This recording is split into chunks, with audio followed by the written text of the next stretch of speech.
All right. Good evening. Topic tonight is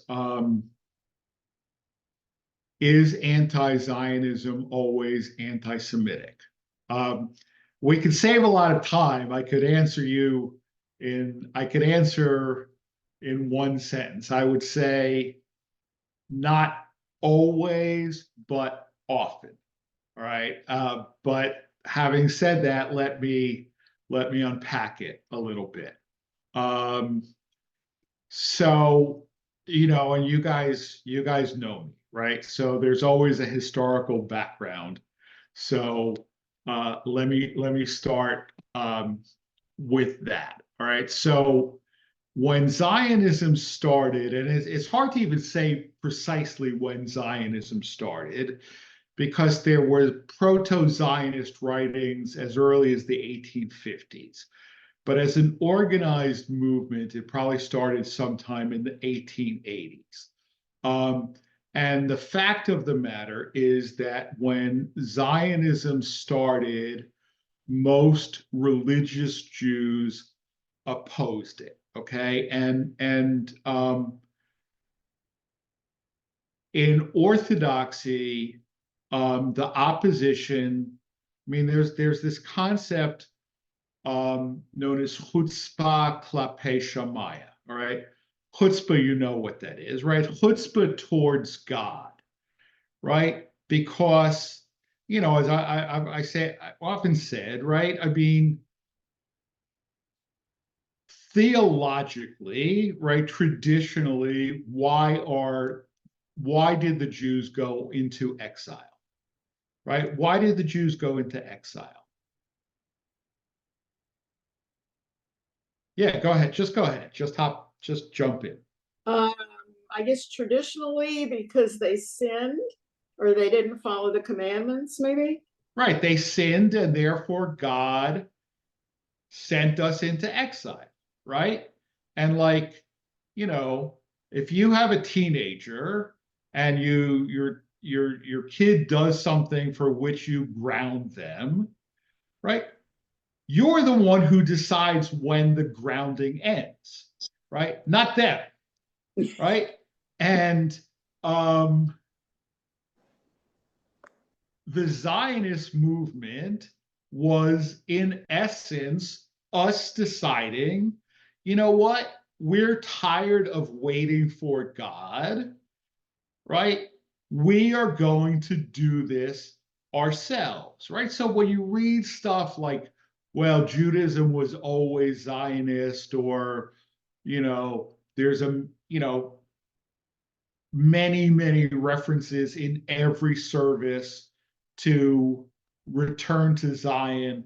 That is absolutely true, right? I mean, many of our prayers ask God to return us to Zion, right? But they ask God to return us to Zion, right? That not talking about human beings, right? So from the perspective of Orthodoxy at the time, that was considered, essentially heresy. Okay. Um, and Reform Jews also were opposed to Zionism, um, because, the idea was we are no longer a nation, we are simply a religious community, right? We follow a certain religion, but we are members of the nation wherein we live. Okay. And thus, and therefore, when the Pittsburgh Platform was adopted in 1885, it says explicitly that, right? We consider ourselves no longer a nation, but a religious community. We do not desire a return to Zion. We do not desire rebuilding of the temple, anything like that. Okay. And just as a little bit of historical trivia, um,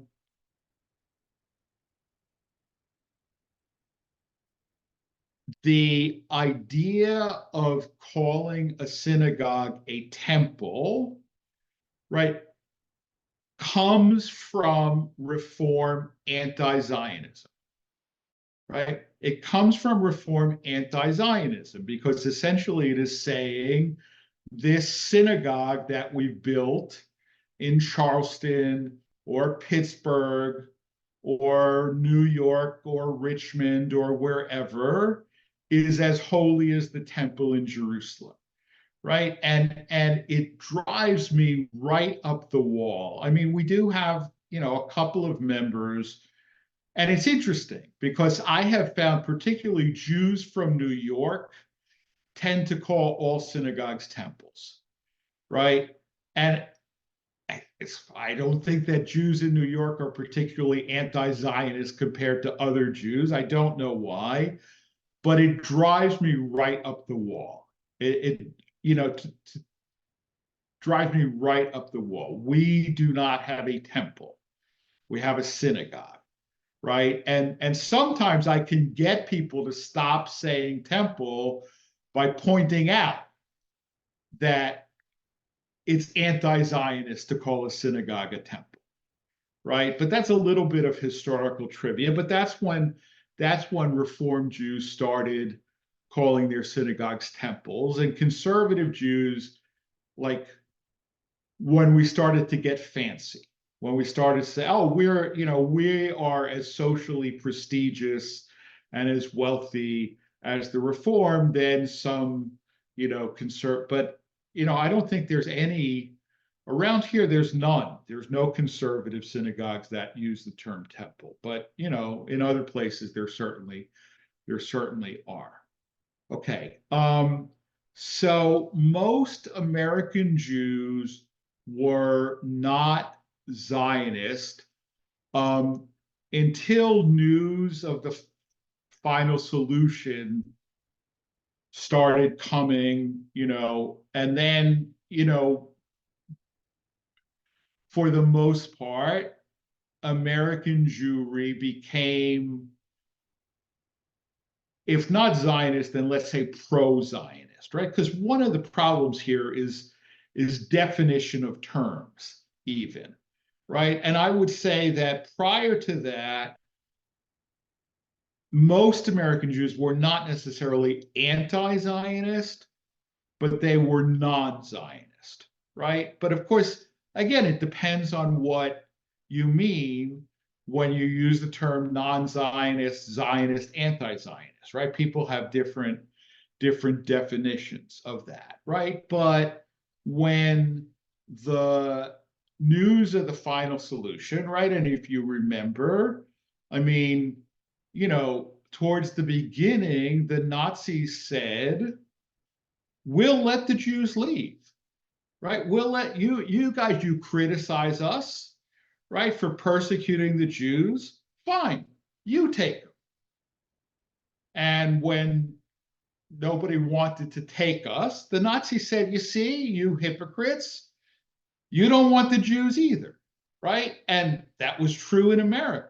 I mean, yeah, obviously some Jewish refugees were admitted, but not nearly as many as could have been saved had the gates been open, right? So, if only as a pragmatic solution for the Jews of Europe, um, American Jews became, let's say pro-Zionist, if not actually Zionist. But prior to that, there were all kinds of reasons why Jews were not Zionist. I mean, and perhaps the most significant among them is the fear of the accusation of double loyalty, right? I mean, United States is really the first country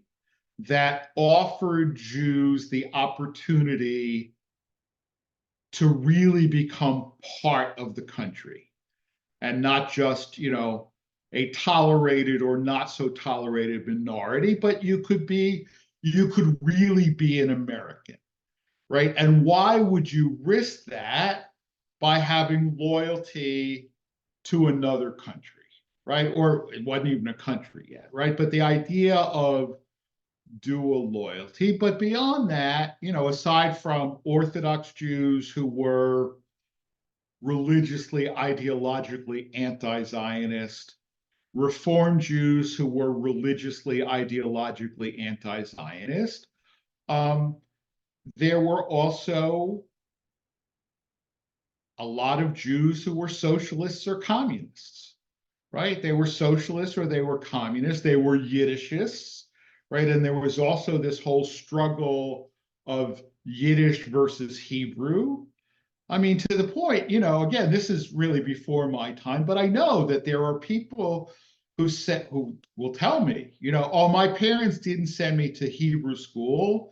They sent me to a Yiddish school, right? And if they sent you to a Yiddish school, it was most likely socialist, right? I mean, if your parents or grandparents read the Forverts, right? I mean, we don't, but in New York, there were like 11 different Yiddish dailies at one point. And the Forverts was socialist. It was democratic socialist, non-Zionist. I don't know necessarily anti-Zionist, but certainly non-Zionist, right? And if your grandparents read the Forverts, they were almost certainly socialists, right?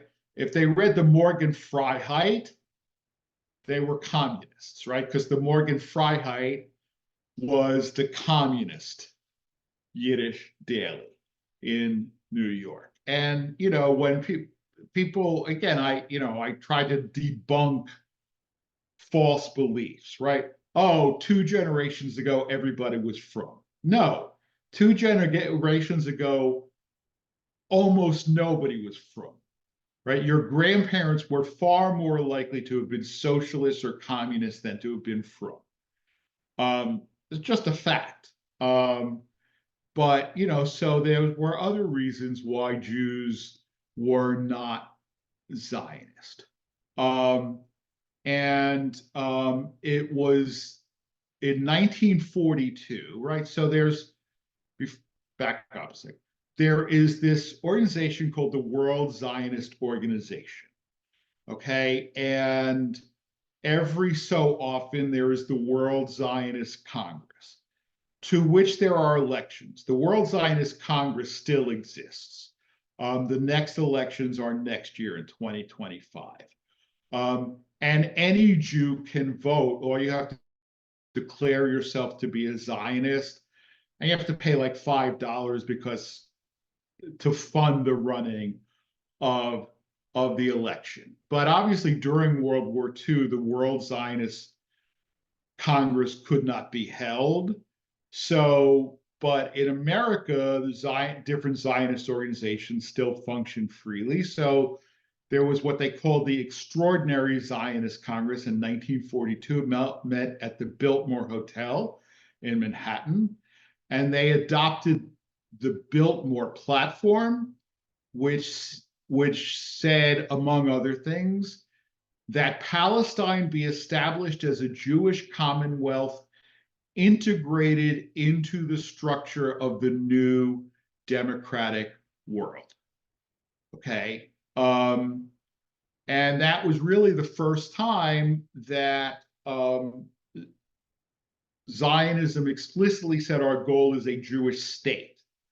Prior to that, it was like Jewish autonomy, Jewish self-government in Palestine, but not necessarily like a state with an army and so on and so forth.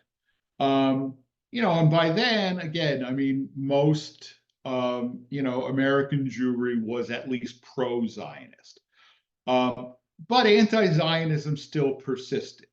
I mean, within the reform movement, and by the way, conservative movement was always friendly towards Zionism, right? It was really in the Orthodox and the Reform communities that you had religious opposition to Zionism.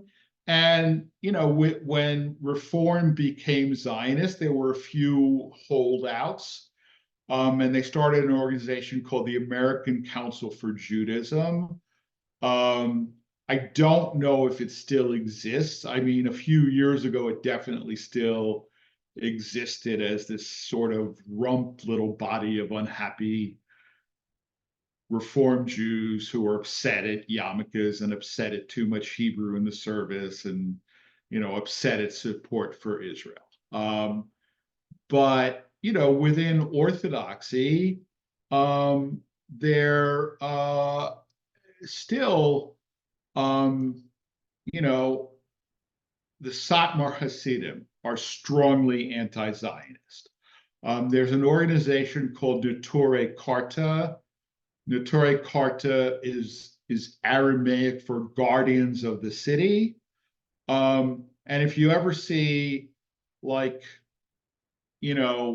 these people who are dressed as Hasidim and, might be like in a Hasidic outfit with a Palestinian keffiyeh draped around their shoulder, or signs that say, Judaism and Zionism are opposites, or, authentic Jews oppose Zionism.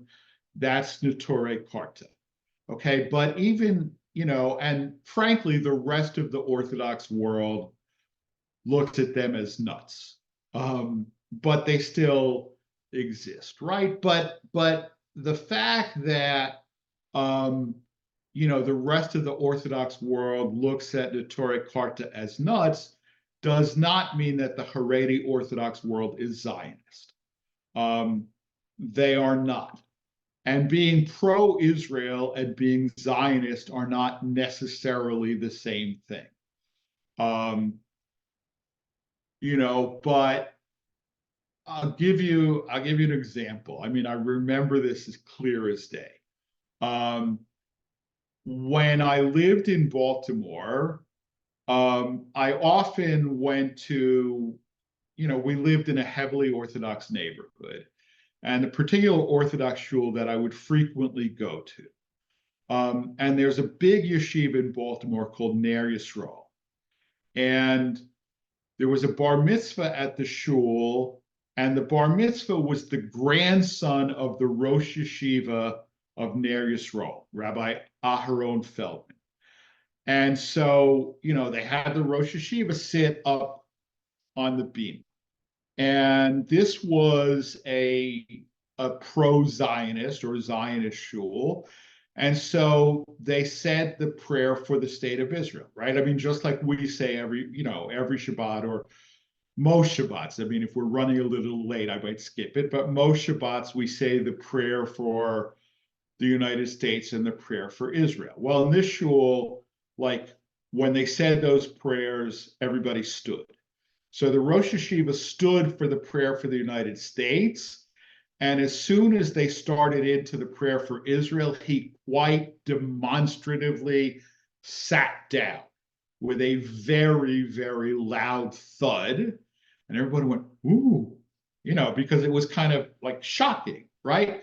But the crazy thing about it is that Rabbi Feldman, born in Baltimore, grew up in Baltimore, his father was a rabbi, made Aliyah, lived in Israel for a long, long, long time, came back from Israel to become the head of Ner Yisrael Yeshiva. Doesn't mean he was a Zionist, right? And recently, back in October, there was this big demonstration for Israel on the mall, right? And he issued a statement that said Haredi Orthodox Jews should not go to this demonstration, and that he wrote to another, Rosh Yeshiva, Zionism is pure kafira. Kafira means heresy. Okay. Now, again, it does, and I mean, I know that, like, a lot of people in the conservative movement are enamored of Chabad Lubavitch. I happen not to be one of those people. They are very, very pro-Israel, but they are absolutely not Zionists. Okay, I mean, if you get just a second, I see your. If you get a calendar from Chabad, it does not list Israeli Independence Day as a holiday, right? I mean, I often say, like, like if you ask a Chabad rabbi, oh, would you lead us in singing Hatikva? Absolutely not. Okay, because the structures of Zionism are man-made. They're not given by God. Okay, they're and therefore, they're again, they could be pro-Israel, but they're not Zionists. Sue. Well, I'm a little confused about that. Like, if you think that Israel should exist and you go to live in Israel, um, I'm like confused. Like, isn't Zionism supporting the state of Israel? I mean, like, in other words, could you believe in Zionism and not believe, like, couldn't you say that God directed the first people, in 1948 to set up a state? And even though it was done by people that it was inspired by God, like, I'm not sure about the difference between Right. No. supporting. Okay. Right. So what you have hit on what's known as religious Zionism, right? I mean, in other words, right? I mean, we all know, right, our Hegel, right? Synthesis, right? Thesis, antithesis, synthesis, right? The thesis was Zionism, the antithesis was Orthodox anti-Zionism, and the synthesis is religious Zionism, okay, which is a phenomenon really among modern Orthodox Jews, not Haredi Orthodox Jews. Okay, modern Orthodox means people who wear these, right, as opposed to people who wear these, right? Um, you didn't know that I would have show and tell. But that was exactly the synthesis. In other words, yes, it's being done by human beings, but human beings who are being guided by God, right? Even if they don't know they're being guided by God, right? Because, if you had told David Ben Gurion, or Golda Meir, you are being guided by God, they would have said, excuse me, there's no way that I'm being guided by a God who doesn't exist, right? They were secularists and atheists. And precisely because they were secularists and atheists is why Orthodox anti-Zionism was and remains anti-Zionist, right? Because there's a difference. Look, I mean, there's two different terms. There's Eretz Yisrael, which means the land of Israel, and there's Midinat Yisrael, which means the state of Israel. Okay, and Jews, there has never been a time when there weren't Jews living in Eretz Yisrael, right? So the problem is not living in Eretz Yisrael, right? And that's why Rabbi Feldman could live in Bnei Brak, right? That's fine. It's wonderful to live in Eretz Yisrael, right? Maybe not a mitzvah to do so, but you want to live in Eretz Yisrael, live in Eretz Yisrael. The problem is a secular state that calls itself Jewish but isn't guided by halakha, right? And that's the problem. Okay, that's the problem from their perspective, right? Um, but the synthesis is religious Zionism. That was Rabbi Abraham Isaac Kook, Rav Kook, who first developed that synthesis. Okay. And, but within the Orthodox world, that's still, I mean, that is one, I mean, it's one of the major dividing lines between modern Orthodoxy and Haredi Orthodoxy is the attitude towards Zionism. Um, Point that I'm making, right? And I know that I can get like bogged down in history, right? Clearly, you cannot call Orthodox, Haredi Orthodox Jews who are anti-Zionists. You can't say that that's anti-Semitism, right? I mean, it's a belief that's deeply based in historical Jewish theology, right? I mean, some of them are nuts, in my opinion. Some of them are really harmful, right? I mean, you go to, demonstration, um, you know, Israel is whatever. I mean, that's really harmful. Um, but you can't say they're anti-Semites, right? I mean, that would be nuts, right? They're whatever. Um, but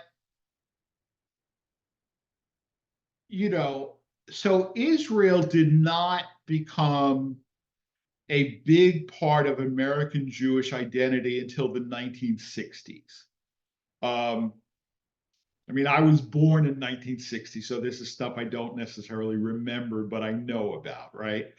I mean, so the book Exodus, I'm not sure when exactly, but the movie came out, I think, in 1962, right? And then the Six-Day War in 1967, when in the run-up to the war, when people really believed that Israel might be destroyed, right? People started to realize how much Israel did mean to them, right? But, I mean, it was only in the 60s, for example, that synagogue Hebrew schools began to teach the Israeli pronunciation of Hebrew rather than the Ashkenazi pronunciation of Hebrew, right? I mean, I grew up with the Israeli pronunciation. Now, I have to say, I mean, my rabbi, I mean, he made Aliyah when he retired. His wife was Israeli. He was very, very Zionist, but but most people my age or younger, unless they grew up Orthodox, grew up with the Israeli pronunciation. But people who are, even just a few years older than I am, most likely grew up with the Ashkenazi pronunciation, right? It was also my subjective belief is that it was not until the 1960s that you started seeing like Israeli flags up on the bima and stuff like that.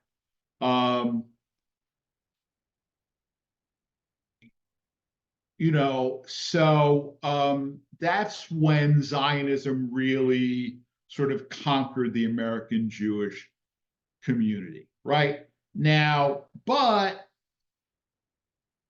the critique, and I think I had trouble trying to like organize my notes because I didn't know if I wanted to go like chronologically or conceptually, but I think I'll go, so I pointed out to you that article in the Times about diasporism, um, which was a good article, but it's a newspaper article and it can only go so far, right? I do think that there is a critique. I mean, there's a documentary going around called Israelism um, that has raised a lot of controversy. There have been colleges where somebody wanted to show it, and then in one case, the college said, no, you can't show it. And then they showed it anyway, and the people got suspended or whatever. I mean, there's a lot of stuff going on in college campuses today, obviously, right? But there is a critique that I think has a lot of merit that says that for large chunks of American Jewry, Israel has replaced Jewish religion, right? Israel has replaced Jewish religion, and that and like, for example, I mean, a few years ago, um, I ran into a colleague who's a rabbi it was September, and a rabbi at a much larger conservative shul than ours. And I asked him, have you finished your high holiday sermons? And he said yes. And, we were told what we were talking about.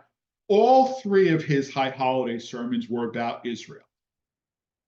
All three, nothing about religion, nothing about teshuvah or forgiveness or God or the liturgy or all, and I mean, I couldn't imagine that every high holiday sermon I would give would be about Israel. That's, to me, that's just, beyond comprehension. But at, some shuls, that's right. That's like, Israel is the religion.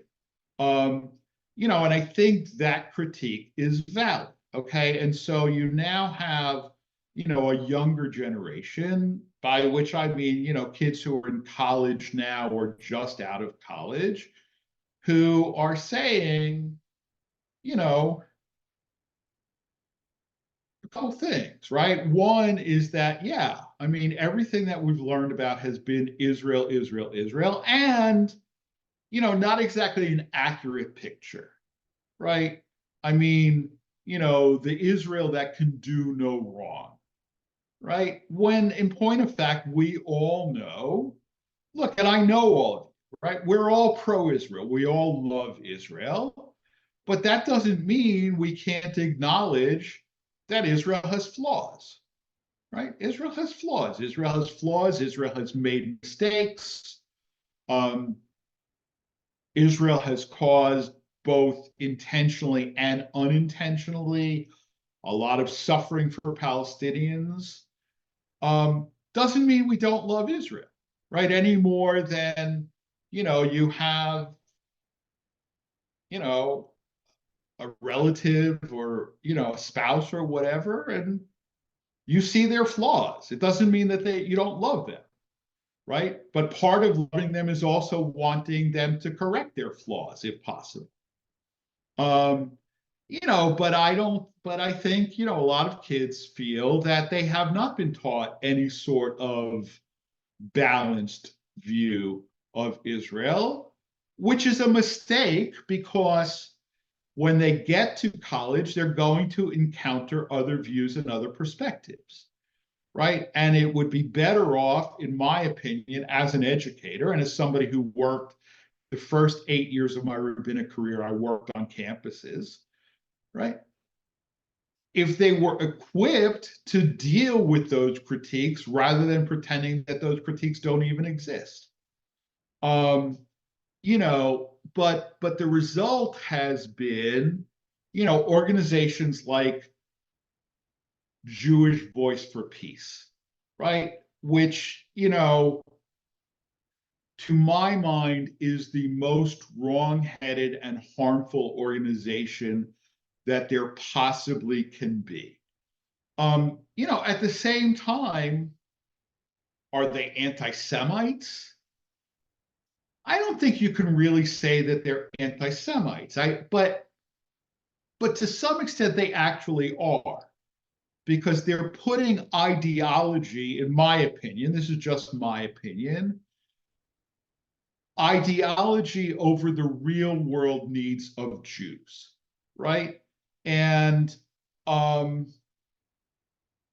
that's very harmful. I mean, Israel, for all its flaws, to me, the existence of Jewish self-determination, that's not a negotiating point. That's,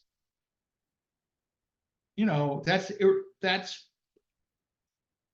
self-evident. Um,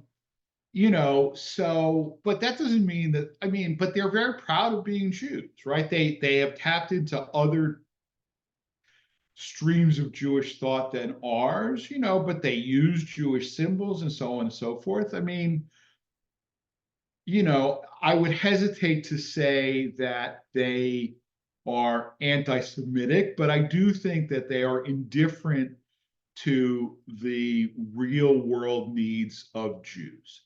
Okay, now let me get back to that New York Times article. Wait, you know what? Let me stop here for a minute. Are there any questions or comments before I go on? All right, then I'll go on. So that Times article, I mean, one of the problems that I had with it, it speaks about Shaul Magid's book, The Necessity of Exile. And I mean, I know him. I don't know him well, but I do know him. He is a very, very serious scholar and a very, very serious thinker. And I don't think that the Times article did a good idea in getting to the nuances of what Magid is trying to say. I mean, I can't say for sure because I haven't read his book. But there is a rabbinic idea that when the Jews went into exile, right, the Shekhinah went with them.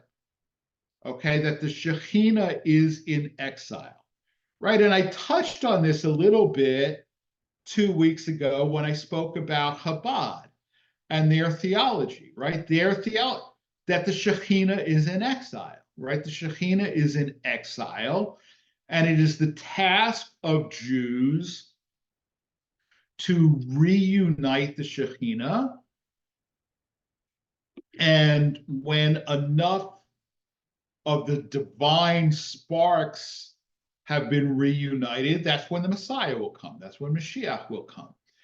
And so for Magid, and I have to say also for me, right, exile is not about geography. It is about an existential condition, right? So if you are a Jew, wherever you live, even if you live in Israel, you're still in exile, right? Because the world is unredeemed. The Messiah hasn't come yet, right? So that exile is a theological concept, right? Whereas for classical Zionism, right? I mean, there's two different words in Hebrew, right? There's Golah, which literally means exile, right? And Tfutzot, which means diaspora. Okay, what's the difference between diaspora and exile? Right? Diaspora means just dispersion, right? It is a value neutral term. It is an objective descriptive term, right? Exile is a negative, right? Nobody says, oh, I'm so happy that I live in exile, right? But you will often see where things in Hebrew use the term golah, they'll be translated into English not by exile but by diaspora. Okay, because it's less offensive, right? But classical Zionism has this concept of shlilat hagolah, the negation of the exile, right? And this goes back all the way to Herzl, right? That once the Jewish state has come into being, there is no reason, justification, future, whatever, for Jewish life outside of Israel, right? If you want to be a Jew, move to Israel, If you don't want to move to Israel, assimilate, right? Stop being Jewish. And it doesn't even matter because eventually you will, right? Eventually, if not you, then your children or your grandchildren. But Jewish life I was going to say in the diaspora, Jewish life in the exile has no future. Has no future either because of persecution or because of assimilation, right? And whereas for somebody who understands exile as a theological concept, right? You want to live in Israel, that's great. You want to live in Israel, that's great. Wonderful. If you think that you will have a better and richer Jewish life in Israel than here, that's great. But don't imagine that by living in Israel, you're not in exile. You're still in exile, right? Because exile, and that's what Magid is talking about, right? And if you say, well, yeah, but what does that have to do with us? Well, it does have to do with us because, for example, right, the prayer for the state of Israel, right? What does it say? Right? Barech et Medinat Yisrael, right? Bless the state of Israel. Reshit smichat geulatenu. All right, the beginning of the flowering of our redemption, right? That is a theological assertion that Israel is the beginning of the process of redemption, right?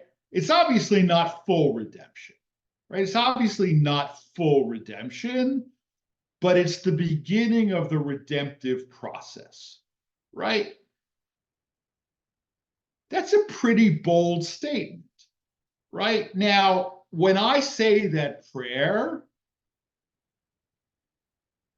and this is a little weird, but I actually, in my own mind, take out the comma.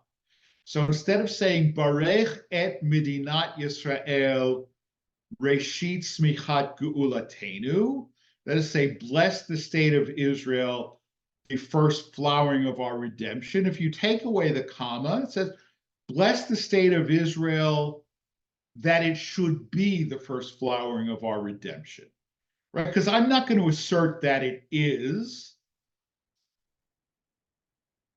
but it would be nice if it is, right? So I'm not opposed to it being that, but I can't say for sure that it definitely is. But if you think about it, I mean, you know,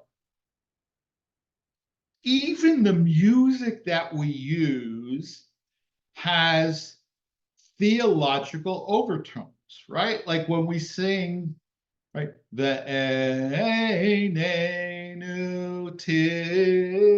Tirena Malchutecha, right, to the tune of Hatikva, right? That prayer, the Einenu Tirenu Malchutecha Kadavar Ha'amur B'Shirei David Uzzah, B'Shirei Uzzah, right? Our eyes shall behold your sovereignty, right? It's a prayer, or when we say V'havienu l'shalom, right? The same thing, right? Gather us in from the four corners of the globe, right? What is that saying? That is said by singing those prayers to the tune of Hatikva. We are asserting that Israel is the fulfillment of those prayers, right? You would never in a Haredi or a Chabad synagogue hear those prayers sung to those tunes. Never, right? Because who are we to say that Israel is the fulfillment of those prayers, right? Maybe it is, maybe it isn't, right? I mean, Haredim would say definitely isn't, because how could anything godly have been started, by these Chazer fressers like Ben Gurion and Golda and so on and so forth, right? Impossible, right? So, we don't like pay attention to that, but, I mean, theologically, those are statements that, intentionally or otherwise, we're making, right?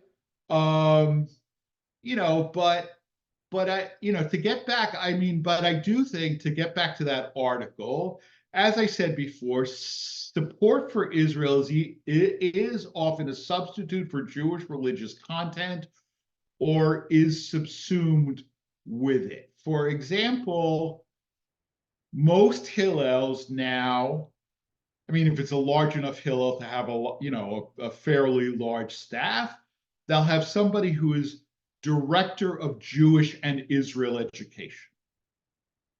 Right. I mean, I don't know. I mean, to me, that's uncomfortable, right? I mean, there should be somebody who, I'm not opposed to Israel education, right? But I think you could be the person for Jewish education without also having to be the Israel education person, right? Or like my favorite datum from the most recent National Jewish Demographic Study. Okay. The percentage of American Jews who believe that God gave Israel to the Jewish people is higher than the percentage of American Jews who believe in God. All right. So you have, approximately 10, 12% of American Jews who simultaneously do not believe in God, but nevertheless believe that God gave Israel to the Jewish people. All right, you got to love our Jews, right? I mean, but it points up, right? So there is, I mean, the idea that you can have Jewish identity that's not revolving around Israel, yeah, I think that that's true, right? I think that that's true. Um,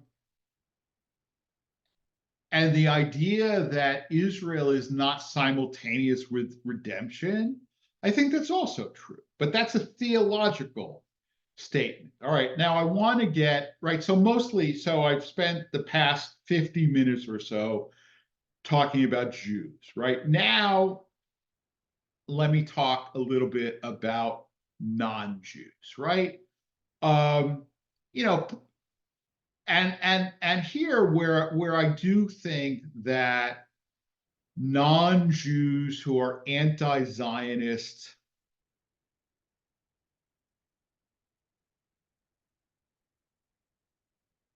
I'm almost going to say you can assume that they're anti-Semites unless proven otherwise, right? Because, the first question, I mean, the problem again is what does it mean to be a Zionist, a non-Zionist, or an anti-Zionist, right? I mean, some people call themselves anti-Zionist when they really mean they're anti-Bibi, right? I mean, if being anti-Bibi makes you anti-Zionist, then I'm an anti-Zionist too, right? Um, I consider myself very much a Zionist. I'm not a supporter, of the right-wing governments in Israel. I've never been a supporter. I mean, my Zionism comes out of the history of labor Zionism. Um, you know, but Zionism is diverse, right? Um, so whereas some people think that Zionism means you support the most extreme nationalist groups in Israel, right? So everybody has their own definition, right? To me, Zionism, I mean, first of all, bottom line means support that the Jewish people has a right to self-determination within the historic land of Israel, AKA Palestine, right? It's the same country, no matter what you call it, right? we have the right to self-determination, right? I also believe that the Palestinians have the right to self-determination, right? And whether that's with two states or one state or a federation, whatever, they got to figure that out. They got to figure that out, right? But um, when you talk about being an anti-Zionist, right? So I mean, there are 7 million Jews who live in Israel, right? What's supposed to happen to them? Do they lose all their rights? Are they supposed to go back to where they came from? Which is impossible, right? I mean, that's just impossible, right? So, the first question that I would ask, anybody, in fact, who says they're an anti-Zionist, so what happens to those 7 million Jews, right? And, if you are extremely torn up about what's happening to the Palestinians, but don't care about what's happening to the Tibetans or the Kurds, or the Uyghurs in China, or the people, right? If like it, I mean, if Israel is the only place where violations of human rights bother you, well, why is that? Right? Why is that? Why is that? I mean, if you consistently apply the same lens to all human rights violations, to all denials of national self-determination, that's one thing, but right. But when it's only Israel, again, now when I say anti-Semitism, I mean I think pragmatically it's anti-Semitism. Doesn't mean that they necessarily feel that they hate Jews, right? But I mean, I shared a few weeks ago, right, that somebody actually did a survey asking college students who support the phrase "from the river to the sea." Um, okay, what river and what sea? And about 40 some odd percent could not identify either the river or the sea, right? And I think if you're chanting about the river and the sea, you sort of have an obligation to know which river and which sea, right? Um, and so look, I mean, I think, I believe in there is one land between the river and the sea, but there are two nations there, right? And they both should have the right of self-determination, right? But not the Palestinians instead of the Jews, and not the Jews instead of the Palestinians, right? But if push comes to shove, we all root for our own team, right? I mean, but that doesn't mean we should necessarily expect everybody else to. So, I do think that pragmatically and clearly there are problems. There are problems on college campuses. When Hillels are vandalized, or sukkahs are vandalized, or people's mezuzot on their dorm rooms are vandalized, when people are afraid to, be visibly Jewish, that's a problem. I mean, on the other hand, 3 Palestinian college students have been murdered, right? And there haven't been any Jews murdered for being Jews yet. I mean, yet. Um, so at the same time that schools, because colleges try to avoid controversy as much as they can, right? So, um, and here, I mean, I have a very unpopular belief that the remedy for bad speech is good speech. It's not banning bad speech. I mean, I'm not talking about like actual threats, right? But um, you know, is from the river to the sea, is that hate speech? I don't know. I mean, it can be. It depends really on what the person means when they say from the river to the sea. Um, and certainly, if they really mean like eliminate the state of Israel by any means necessary, which some of them do, that is hate speech. And that is, in my mind, advocating for genocide.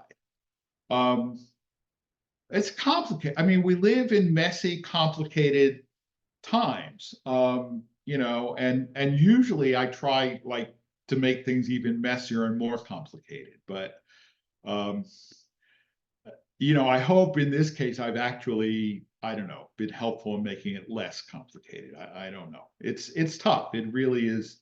It really is tough. You know, I'm glad I don't work for Hillel anymore. I will say that. So, comments, questions? Yeah, Sue.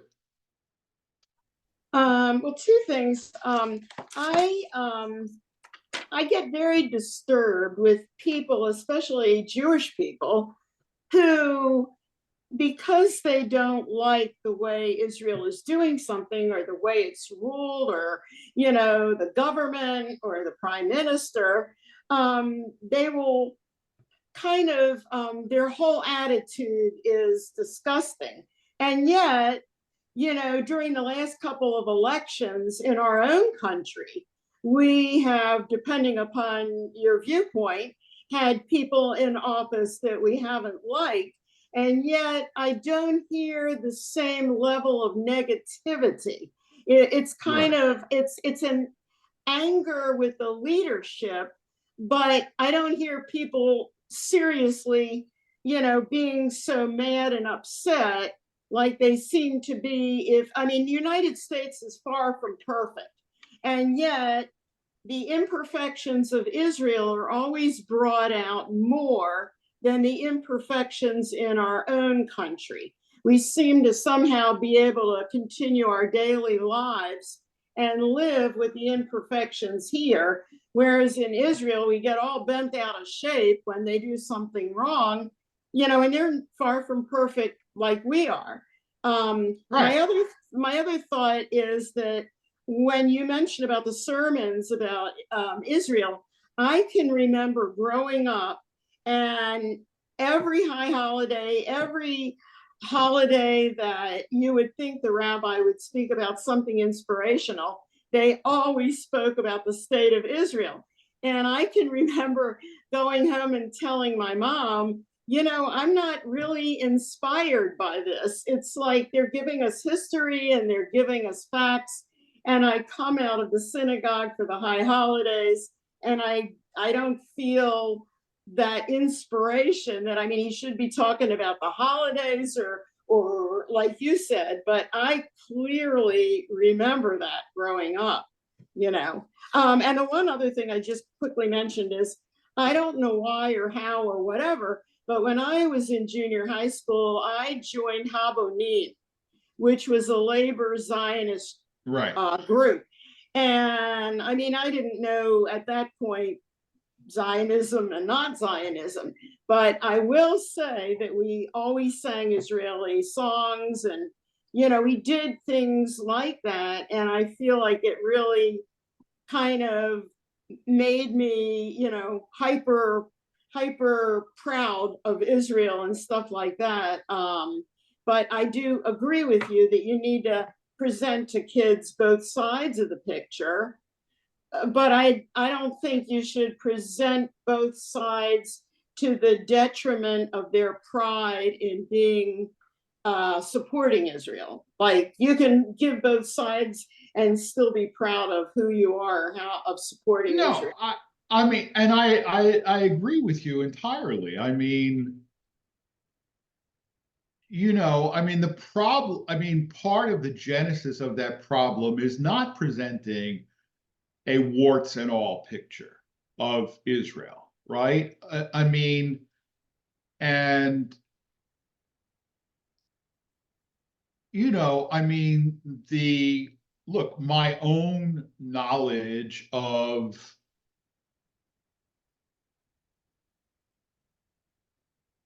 the way our country enslaved blacks and massacred Native Americans and so on and so forth.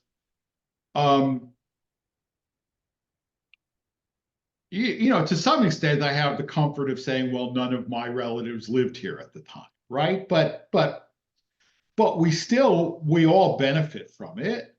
But doesn't mean that we don't love America or are proud of America. I mean, even, you know, there's been a lot written the last few years about the fact that in 1838, Georgetown University sold 282 slaves down the river to Louisiana.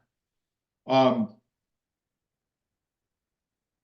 still a, you know, proud, loyal Georgetown alumnus, right? And you should, your love, true love, to my mind, true love is not based in a false picture of the object of your love, right? It's based in an accurate picture of the object of your love.